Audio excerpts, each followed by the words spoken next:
Have you seen the 3D printers in Marston Science Library and wondered how to use them?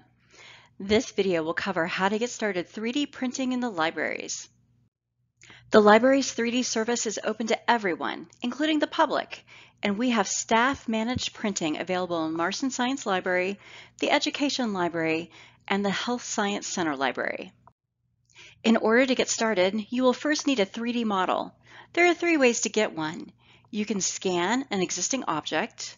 You can download a 3D model that someone else has already created.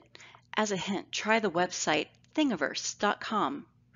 Or you can make your own 3D model using software like Tinkercad, SOLIDWORKS, or Blender. Once you have a 3D model, you upload it at the website 3dprint.uflib.ufl.edu.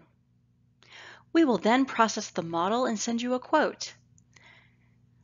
The price is based off the amount of grams of plastic, and it costs 3 cents per gram with a $3 minimum. If you want to go ahead with printing, you can pay it with a credit or purchasing card. If the price isn't what you expected, you can cancel the order or email us with questions about how to make it cheaper. Once it is finished printing, we will send you an email that it's ready to pick up. Pretty easy. If you have questions about 3D printing, you can visit Marston's Service Desk or click on the Ask Us tab on every library page to chat with our friendly library staff.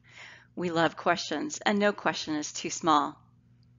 We hope you visit Marston, ask us questions over chat, follow us on Facebook, Instagram, and Twitter, and be sure to try out our 3D printing service.